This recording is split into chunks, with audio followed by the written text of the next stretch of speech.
Hello, San Francisco, and welcome once again to the Angelic Troublemakers.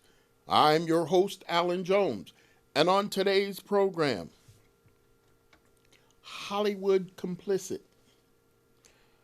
As we've been hearing the sad tragedies that happened in Gilroy, California, El Paso, Texas, Dayton, Ohio, and many others, uh, people are all pointing the finger at Congress as the answer for our out of control gun laws or gun usage in America. On television, you hear everybody filling the screens on the talk programs, radio, in print, and it's all about what Congress should do to pass stricter gun laws. Well, that's fine and dandy. However, there's some people who are not coming up to the plate here to voice their opposition to a lot of the gun violence that we have here in America. And I'd like to call one out in particular, and that is Hollywood. Now, as this program goes along today, I'm going to give my one solution to reduce gun violence in America. But the fact of the matter is, with all of this finger pointing, the bottom line is even if it is Congress' responsibility to pass laws to keep us safer, I say, since they're not listening, and they haven't for quite some time, then we should just realize that we need a different approach. And this different approach is to reach out to others that are complicit. And for one, Hollywood. Now, a lot of people, they're talking about the NRA. Oh, the NRA is so powerful. Oh, those lobbyists. Well, I disagree. The NRA is not powerful. Congress is weak. They are so weak, if the NRA offers them $1, they'll cave in and go along with the NRA. That doesn't mean that the NRA is powerful. Hollywood is powerful, but they're also silent. Therefore, by their silence, they're complicit. Now, a lot of people will say that, well, you can't blame Hollywood. They this, they that, they that. I've seen promos for some of the movies that Hollywood is putting out, and I don't understand how people go through so much just to make an action film. I mean, if you had lions, tigers, and bears, oh my. But far as the excitement of all of the shoot 'em up scenes, explosions here and explosions there, fire, overturning of cars just to save a 12-year-old, I don't think that I've ever seen anything like that in real. Of course, now I will say, I just read yesterday that a 75-year-old actor, don't remember his name, was in Los Angeles, and he um, went on and he helped save somebody in a overturned vehicle. There was a little child in the vehicle, and what fell out of the vehicle was some child pornography. My goodness. So what I'm saying, I only brought that up because when I'm talking about rolling over of cars, you know, I just saw where a Hollywood actor knowing to do something when he seen an emergency, he jumped into action. Well, if you're running to an emergency and you're a Hollywood actor and you don't see the emergency that Hollywood is faced with when there's gun violence in a shopping mall, give me a break. There are many things that we can do.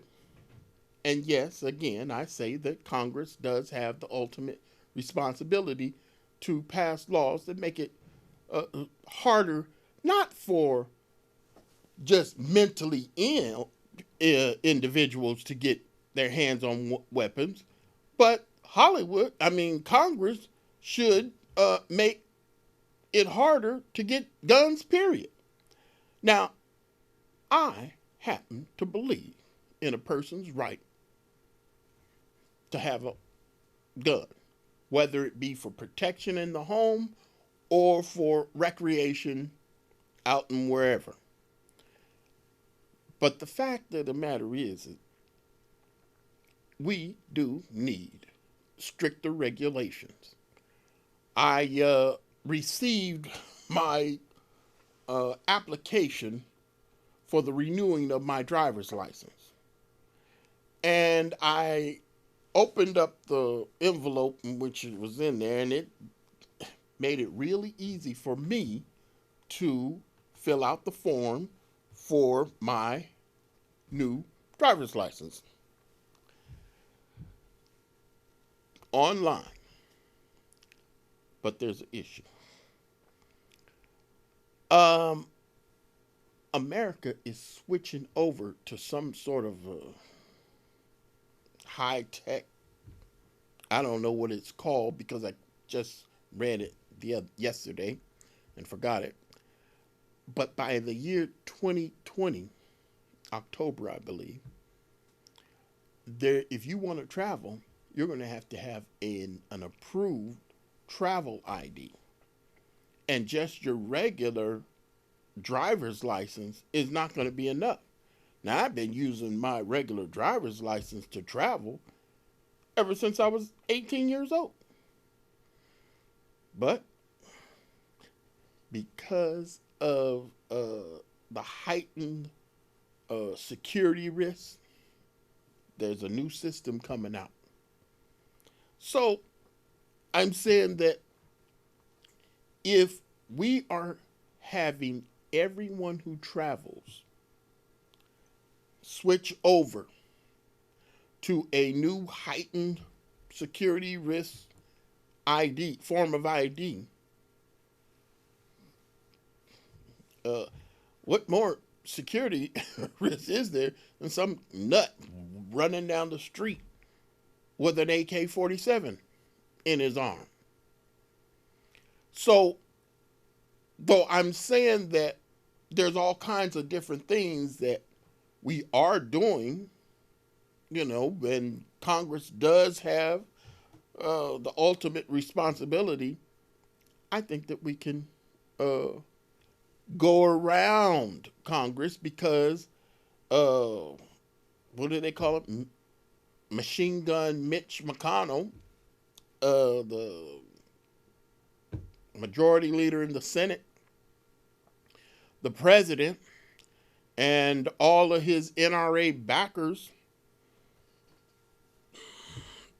they're shouting Second Amendment left and right, trying to protect their interests in owning ridiculously large firearms. I think that we need to outsmart them. You can't slick these people, but you can outsmart them. Now, I'm going to bring in another point here before I get to where I believe Hollywood has a responsibility. And that is, a few months ago, San Francisco had a windfall. of $185 million. And the Board of Supervisors and the mayor were figuring out what can we do with all this free money that we have. And when I say free money, what it is there was a minimum requirement of tax for the schools. And anything over that, different municipalities were able to do what they wanted with the extra money. Well, in San Francisco's case, San Francisco City and County, it amounted to $185 million. Free money. So what are we going to do with it? Well, first, the new mayor, London Breed, came out with a whole plan that she posted on her Medium page. And then the Board of Supervisors, they came up with their own. Now, keep in mind, there's 11 members of the San Francisco Board of Supervisors. Well, they couldn't figure out divvy up how to spend $185 million. So what did they do? They dipped in to the rainy day fund and they added an extra $52 million. So that there's more than $247 million to spend, to divvy out for all of their priorities. So what did they do? They did all of this, and as God is my witness, a few months before that, there was a shooting, I believe, in Southern California. And in this shooting, members of the Board of Supervisors, one woman after another, and I'm not trying to be misogynistic or whatever, but they cried in a Board of Supervisors meeting calling for Congress to do something about gun violence. Well, let me bring these two together. You had $242 million to spend however you wanted. And you allocated not $1 for a San Francisco gun buyback program after you just cried and boo-hooed about gun violence in America. Go figure. I don't get it.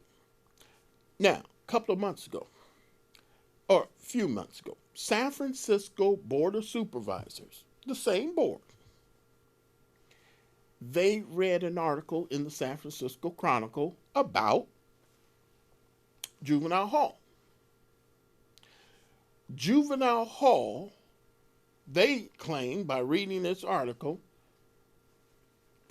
should be closed down. So these supervisors quickly rushed and they voted to close down juvenile hall by the year 2021. In between that, San Francisco jumped on board. I believe the city of Seattle was first in the nation, but there's half a dozen or more cities in the nation that banned plastic straws. Cities, not Congress, cities. So now you can work quickly to close down a facility in 2 months' time, less than 2 months' time. The vote. Then you pass a ban on plastic straws. But when it comes to gun violence, you just point the finger at Congress. You can't be creative? Well, I have a suggestion for San Francisco. Now, I have suggested this before, and they ignored me, and they continue to ignore me. So it's not like they're ignorant. I have suggested that the same city that banned plastic straws ban Hollywood film crews, Hollywood type, the whole film industry, from filming violent gun scenes within the city and county of San Francisco. Now, what will that do? Just like the plastic straw ban, where other cities think that it's a good idea and they pass these laws and others pass it. Los Angeles, I believe, passed them. New York. Well, that's exactly what's going to happen if Hollywood finds that San Francisco has said, no, this is a no gun violence zone for filming, and the whole industry is banned. I think that there'll be a whole lot of other cities that'll jump on board. Big cities and small cities. What will that do? When Hollywood decides to wake up and say, well, you know what? We don't need all of these gun scenes to do our adventurous filming. We can do something else. And as I say that this would be the start, of course, this is not, I mean, there's a billion films out there with gun violence in them throughout America and the world. But by starting something new, as many cities jump on board and start banning all of this, there's going to be a losing of the appetite for gun violence in our filming industry. Now, true, I know that there's this issue in video games. Hold on. I am speaking of the filming industry. And as the filming industry jumps on board to doing its part, because even if their role was this much, they still have this much of a responsibility to lessen gun violence. And I'm telling you, I seen the video of the Tanforan shopping mall shooting. Two things I took from that. Number one, the kid who was involved in it, he was just released from the San Francisco Juvenile Hall.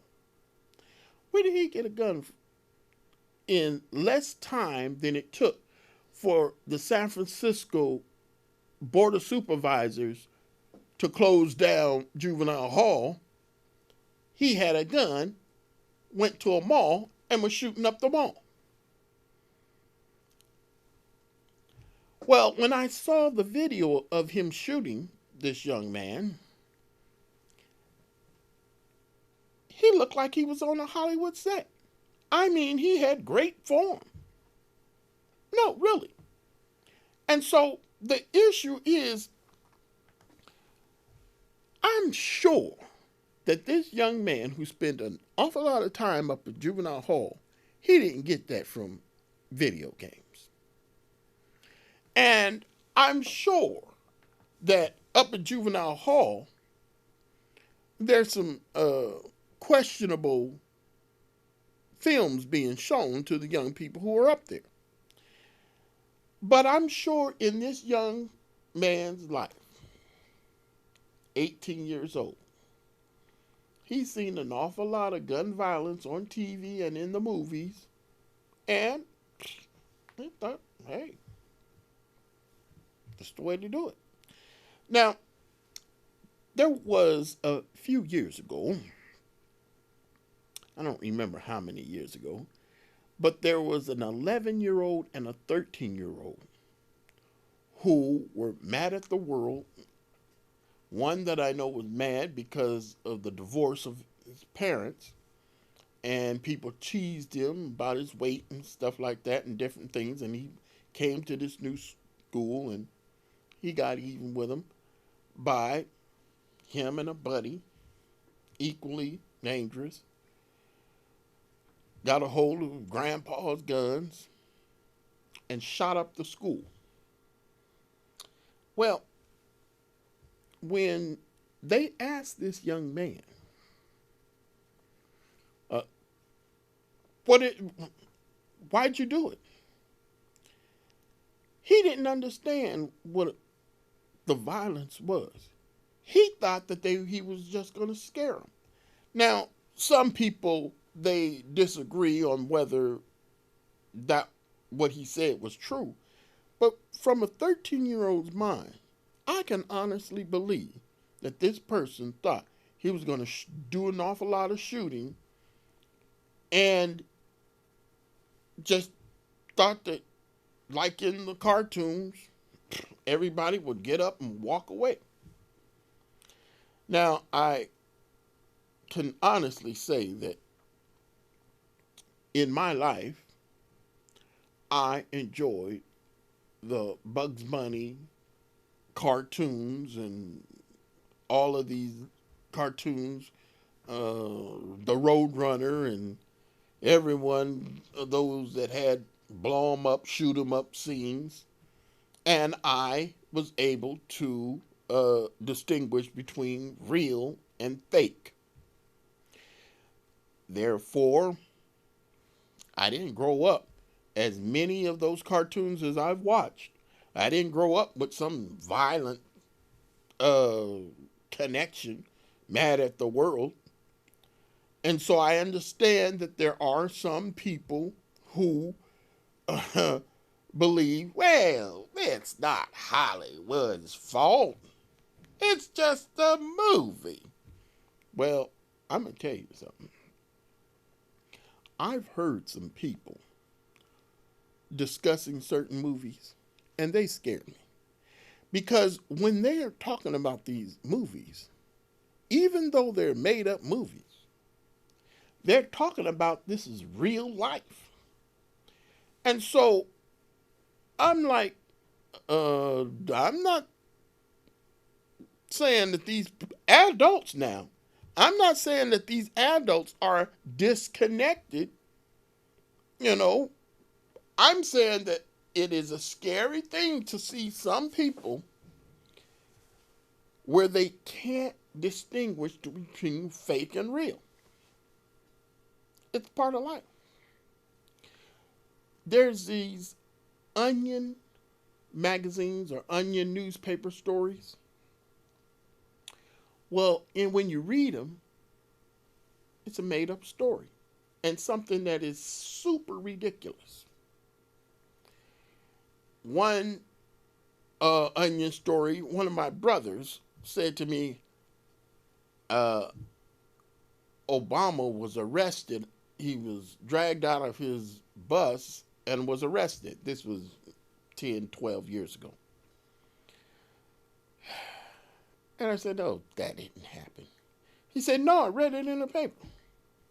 It wasn't he read it. Somebody read it and gave it to him, and he went along with it. I said, no, that did not happen. And I said, show me the paper. Well, he eventually showed me the paper. And it was from the Onion newspaper. And if you don't know what Onion newspaper is, look it up. All it is a bunch of ridiculously or made up stories trying to get people to believe some silliness. And it is intended, to be untrue, but they know that they get some nuts to believe it. Not that I'm calling my brother a nut. Well, anyway.